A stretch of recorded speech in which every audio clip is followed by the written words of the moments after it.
دیکھیے اسلام آباد high court میرا خیال ہے قانون کے مطابق تو کوئی خاص کچھ نہیں کر سکتا، کوئی اسٹے وے تو دے نہیں سکتا، بیکاز یہ معاملہ بڑا کلیئر ہے کہ اب حکومت کے ہاتھ میں ہے اور یہ سپریم کورٹ میں معاملہ جائے گا، پھر وہاں یہ طے ہوگا۔ تو یہ ہاتھ پیر ماریں گے، اس میں کوئی شک نہیں ہے، انہوں نے 7 سال بھی ہاتھ پیر مارے ہیں کہ کسی طریقے سے اس کو روک دیا جائے، تو وہ کریں گے۔ مگر ساری دنیا دیکھ رہی ہے اب کہ عدالتیں جو ہیں اس وقت کس طرف جھکاؤ ہے ان کا، انصاف کی طرف یا پی ٹی آئی کی طرف۔ تو یہ اب اتنا آسان نہیں ہوگا کہ ان کو کوئی ریلیف ملے۔ البتہ یہ میں ضرور کہوں گا کہ یہ ضروری نہیں ہے کہ گورنمنٹ تو خیر 15 دن کے اندر اندر یہ پورا محاذ بنا کے بھیج دے گی پلندہ، اور مگر یہ ضروری نہیں ہے کہ سپریم کورٹ فوراً فیصلہ کر دے گا، یا یہ بھی ضروری نہیں ہے کہ سپریم کورٹ ایسا فیصلہ کرے گا جو کہ اڑا دے گا پی ٹی آئی کو اور بالکل بین ہی کر دے گا ایک پاپولر پارٹی کو۔ تو میرا خیال ہے یہ اب اسی 100 قسم کی چیز چلے گی، مگر پی ٹی آئی اب ڈیفینسو پہ ہوگی، پی ٹی آئی کے سر کے اوپر ایک تلوار لٹک رہی ہوگی، اور یہ کچھ عرصے کے لیے چلے گا ایسے ہی، اور خان صاحب کو بھگایا جائے گا کبھی اس عدالت میں، کبھی اس عدالت میں، کبھی ادھر کبھی ادھر، جو وہی سلسلہ ہوگا جو کہ خان صاحب نے نیب کے ذریعے اور ایف آئی اے کے ذریعے اس وقت کی اپوزیشن کو کیا تھا۔ لوگوں کو جیلوں میں ڈال رہے تھے، بے لینگیں ہو رہی تھی، یہ ہو رہا تھا، وہ ہو رہا تھا، اور سارا وقت یہی افراتفری خان صاحب نے کی ہوئی تھی۔ اب یہ حکومت کی کوشش ہوگی کہ پی ٹی آئی کے اوپر بھی اسی قسم کے افراتفری کریٹ کی جائے کہ بھاگو بھاگو، اور اس میں عین ممکن ہے کہ خان صاحب کو گرفتار بھی کر لیا جائے کسی نہ کسی سچویشن میں۔ یہ بالکل اس کو رول آؤٹ نہیں کرنا چاہیے۔ لیکن آپ نے سیدھی صاحب یہ کہا تھا کہ سیاسی عدم استحکام ہو سکتا ہے جس کا نتیجے میں عمران خان صاحب کی گرفتاری ہو سکتی ہے۔ جمعرات کو جو احتجاج ہونے جا رہا ہے، ایسی فضا بنے گی یا آپ اس سے مختلف دیکھتے ہیں؟ نہیں، اگر خان صاحب اب کوئی بڑی اگریسو فضا بنانے کی کوشش کرتے ہیں تو میرا خیال ہے کہ جو گورنمنٹ بڑی ٹف ہوگی، اب گورنمنٹ کو بڑی اب سگنل مل گیا ہے کہ گو پڑ جاؤ، تو یہ بہت بڑا سگنل ہے، یہ چھوٹی سگنل ملنے پر کارروائی کرنا ٹھیک ہوگا؟ ماضی میں ان جماعتوں نے بھی وہی کچھ بھگتا ہے، اپنی ماضی سے سبق نہیں سیکھیں گی؟ سگنل کا مطلب یہ ہوتا ہے کہ پہلے جب یہ رینجرز بلاتے تھے تو رینجرز کتراتے تھے آنے سے،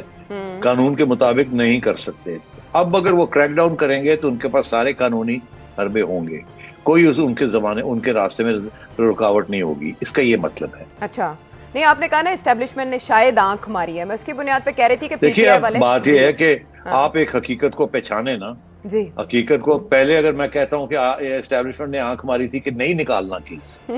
7 سال چلانا ہے 3 الیکشن کمشنر آئے اور گئے، تو اب اگر الیکشن کمیشن اب اگر انہوں نے آنکھ ماری ہے کہ یار ہم نہیں انٹرسٹڈ، آپ جو چاہے مرضی، نیوٹرل ہو گئے تو انہوں نے نیوٹرل ہو گئے، تو اب وہ آپ دیکھیے ایک تکڑا الیکشن کمشنر آیا، اس نے کہا کہ بس پھر آپ ہٹیں، میں نے جو اپنی کارروائی کرنی ہے میں کرتا ہوں، انہوں نے کر دی۔ اور ساتھ اب حکومت نے یہ فیصلہ کرنا ہے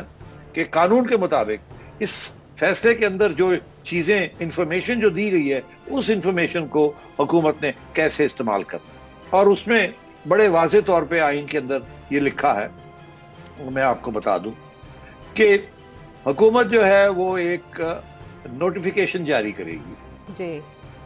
کر سکتی ہے اگر کرنا چاہے، آن دا بیسس آف دس کہ یہاں ممنوع فارن فنڈنگ ہوئی ہے جو کہ اسٹیبلش ہو گئی ہے الیکشن کمیشن کی رپورٹ کے اندر، یہ اس کی پروف ہے، اور ہم اس پارٹی کو بین کرتے ہیں آن دا بیسس آف دا لا، جی بین کرتے ہیں، اس کا ایک گزٹ نوٹیفیکیشن نکالتے ہیں کہ یہ بین ہو گئی پارٹی، یہ الیکشن کمیشن کی انفارمیشن کے اوپر ہم نے بین کر دی۔ اسی طریقے کے ساتھ یہ کہ سارے جو ایم این ایز ہیں، ایم پی ایز ہیں، وہ سارے stand disqualified according to the قانون یہ بھی کہتا ہے۔ جی یہ جب کر دیں گے اس کے بعد انہوں نے ریفرنس بھیجنا ہے ٹو دا سپریم کورٹ کہ ہم نے یہ کر دیا ہے، اس کو آپ اس کے اوپر مہر لگائیں۔ آپ جب تک سپریم کورٹ مہر نہیں لگاتا، ان کی جو نوٹیفیکیشن ہے اس کی کوئی قانونی حیثیت نہیں ہوگی، وہ امپلیمنٹ نہیں ہو پائے گی، پھر یہ جائے گا، یہ ریفرنس بن کے سپریم کورٹ جاتا ہے، اور سپریم کورٹ نے پھر یہ فیصلہ کرنا ہوتا ہے کہ جو گورنمنٹ نے نوٹیفیکیشن جو کیا ہے وہ صحیح کیا ہے اکارڈنگ ٹو دی ایویڈنس یا نہیں صحیح کیا۔ اچھا، گورنمنٹ کے پاس 15 دن ہے جس کے اندر انہوں نے یہ بنا کے بھیجنا ہے ریفرنس، اور نوٹیفیکیشن بھی نکالنا۔ گورنمنٹ ریفرنس پہلے بھیج دے، نوٹیفیکیشن بعد میں کر دے، وہ اور بات ہے، مگر آئین کے اندر یہ جو قانون ہے الیکشن کمیشن کا بڑا کلیئر ہے کہ آپ فوراً نوٹیفیکیشن ایشو کریں، گزٹ میں چھاپیں، اس کے بعد سپریم کورٹ کو ریفر کریں فار اپروول۔